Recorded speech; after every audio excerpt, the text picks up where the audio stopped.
Hey guys, hope you're having a great day. In today's video, we're going to be taking a look at the gold market and also the US oil market. If you find this video helpful or informational, please like, share, and subscribe. And also, we've shared this analysis on our Discord community already. And if you want to get access to daily updates and daily live chats, analysis, and also market signals updates, join our Discord community and also stick with the NFS Hub community. If you also want to learn how to trade like a professional Forex trader, then I encourage you to subscribe to our membership plan on the NFX Hub platform. I'm going to drop all the links in the description below so you can always get acquainted over time. So today, let's take a look at first at the gold market because this is like a very interesting market. Now, if you take a look at the markets, we're looking at the daily chart right now. And you should see that gold has been moving in zones. It's been a bullish market for a very long time. I think throughout this year has been very bullish. And that's because, it's a safe haven asset and there's been a lot of issues with market indecisions and, risk and war and all of those things that have always been pushing the market. That's from the fundamental aspect. So, but today we're looking at the naked price action of the market. And we can see from May up to last month, which was October, it's been a bullish move, it's been a bullish run. And I expect to continue because there's still a lot of bullish sentiment with the market. So we only saw the decline from last month, which was due to the old opium from the Trump's victory. And of course, when Trump won, there's this high optimism that he's going to cause a lot of change, stop the war, or make the US dollar great again, as everyone believes. And of course, he has a very great cabal, which is going to be sitting on the front desk of the US financial and fiscal policy.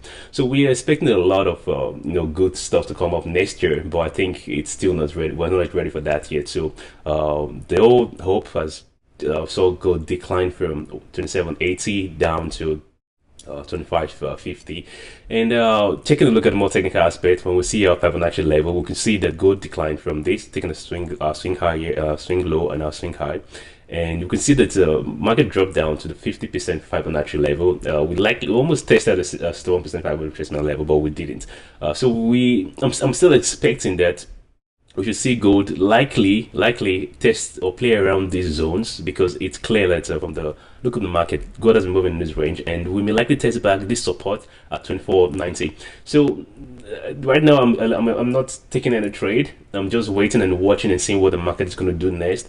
Because if you check the market right now, we can see here like the last major support which we have over here, and likely this also corresponds with the 8.2% Fibonacci level, right? So we can see market test this level again and still drop down because we may have this little bearish sentiment, but I wouldn't be looking for sell opportunities. I would rather be looking for buy opportunities. So I'm going to watch what the market is going to do today, tomorrow, and then find a good position for myself as well. So if we test this level and we don't break out of this level, then most likely we're going to retrace back down and find no more consolidation around these particular zones which we have here.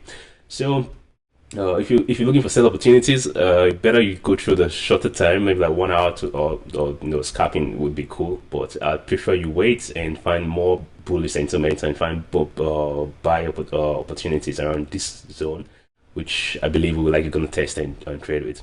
But overall, we still have a bullish sentiment, and that's it for gold. Now the next market we're going to be looking at is the US oil market. So similar to gold, the US oil market is currently in a very critical spot. Like we are in a long-term support zone. If you take this way back, you realize that this support zone has held since 2022, right? 2021 per se, and we are currently facing this same level again. So right now, it's a very big. It's hard to even say if it's going to be going up or it's going to break this level, right? So because there's the possibility that we could see price range in this level and likely break slightly below this, right? So but I wouldn't be taking this or breakout seriously because it's still within the zone. So I'm going to be waiting for the market to give a clear signal.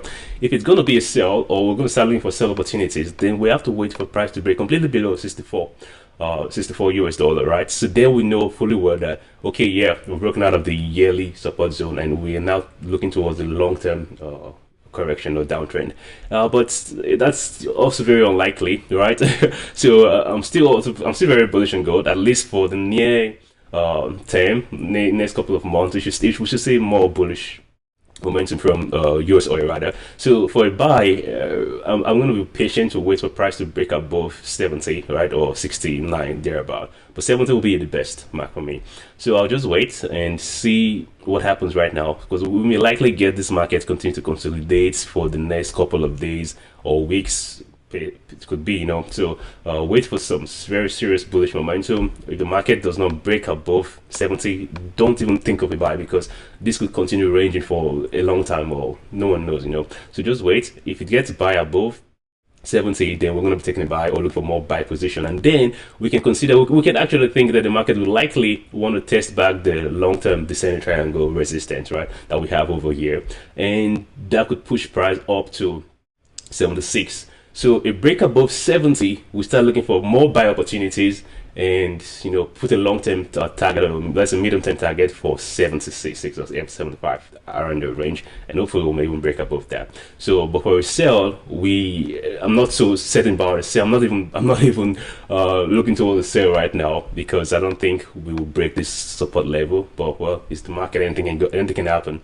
So we'll just wait, and if a sell coming up, we'll wait for a break below 64. And then we can consider looking for sell opportunities.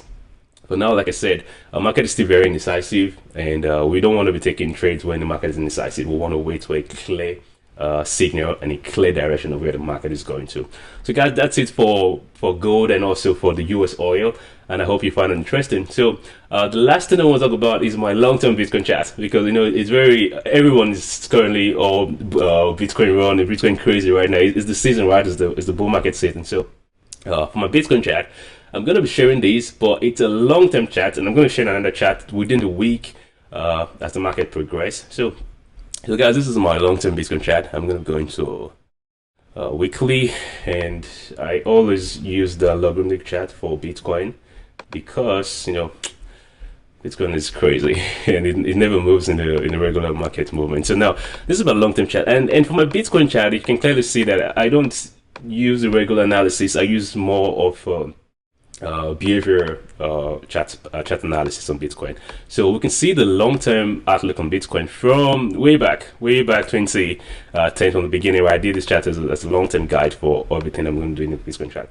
So now that what happens is that after the accumulation era ended, which happened somewhat around here, in the last month of October, I think that's almost end up accumulation era.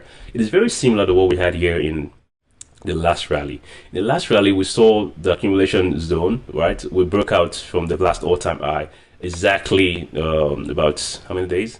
1,085 days, roughly 1,000 days, right? And that was exactly what happened again this time. From our last all-time high to the break of a new all-time high, it took us about 1,000 days as well, 1,100 days roughly, right? So that's to say that history may not always repeat itself, but it always rhymes. And this also signifies the end of the accumulation era. So we are already in the bull run, right, the markup phase in the my regular crypto market cycle. So we should expect to see more bullish momentum over the next couple of months. So for the next couple of months, I would not be looking to take sell positions in my Bitcoin trade, right? I'll be more focused on finding buy positions. So like the buy the dip, not sell the rally this time. Just buy the dip and focus on the buy trades, and not even think about sell. No matter the drop or whatever it comes up, just focus on the buy.